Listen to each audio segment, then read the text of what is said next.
Another part of the world is in trouble, too. It feels like war in Israel and Gaza tonight. Israeli troops are massing at the Gaza border. The exchange of deadly rocket fire could escalate into an all-out ground war. Here's the story from KUSI's Sandra Moss. This video shows Islamic militants firing from the Gaza Strip into Israel. In just the past 24 hours, Palestinian militants have rained hundreds of rockets on Israel. At least 3 rockets targeted the densely populated Tel Aviv area, setting off air raid sirens in brazen attacks. The Israeli military says at least 300 rockets from Gaza have been fired into Israel since Operation Pillar of Defense started Wednesday. Israel's Iron Dome defense system has intercepted 130, the Israel Defense Forces said. One of those hit an apartment building, killing 3 people. More than 1 million people live within range of the militant rockets, and air raid sirens have sounded throughout the day. Trucks and buses have been seen carrying Israeli tanks, armored personnel carriers, and soldiers to the border with the Gaza Strip. Israeli Defense Minister Ehud Barak has authorized the army to call up as many as 30,000 additional reservists. Israel is already hitting back with airstrikes and shelling. This was the scene in Gaza City earlier today. The Israeli ambassador to the U.S. says Israel has no choice but to protect itself. Prime Minister of Israel has to go into a bomb shelter. Imagine if the President of the United States had to go into the bomb shelter. Imagine if what the equivalent would be in the United States, 150 million Americans were under rocket fire. What kind of steps the United States would take to ensure the safety of its citizens? Those are the type of steps that we are going to have to take. Israel and Hamas have largely observed an informal truce for the past 4 years. But in recent weeks, the calm unraveled in a bout of rocket attacks on Israel from Gaza and retaliatory Israeli airstrikes. The Palestinian militants showed no sign of backing down. Our enemy does not know our nature. Those people who are brought in the circles of the Quran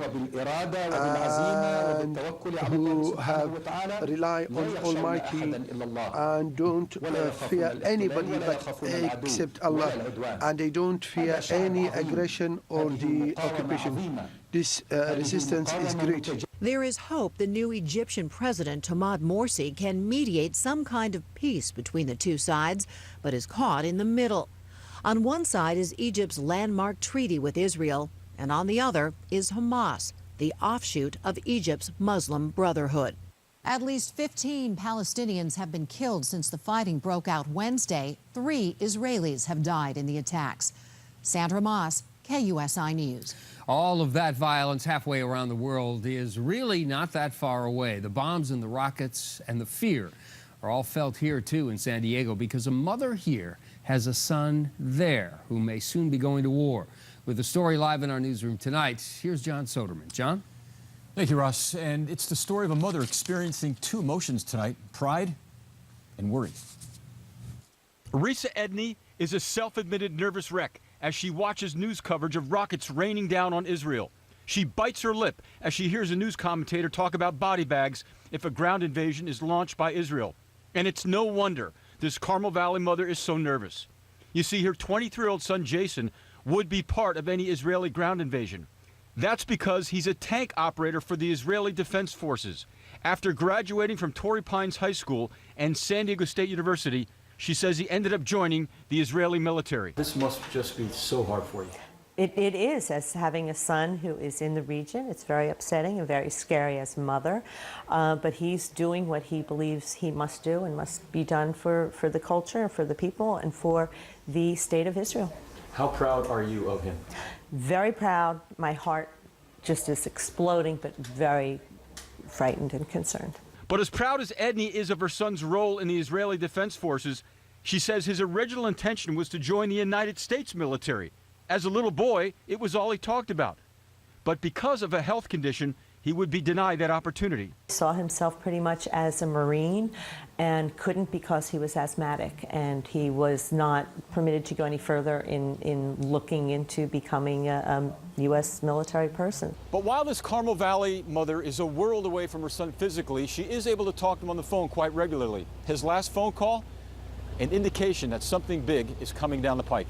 He called me yesterday and told me I would be hearing a lot, and not to worry, he was okay, that he was safe. But he doesn't go into too much detail with me.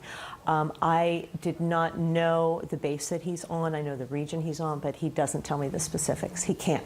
In the meantime, this proud mother will continue to monitor news reports from Israel, as hard as they are to watch, and try to have peace in her heart in the face of worry. I know that the IDF will take care of him, that Israel will take care of my son as he's taking care of them. Now, Edney says in spite of her son's medical condition, he had no trouble being allowed to join the Israeli military. In the newsroom, John Soderman, KUSI News.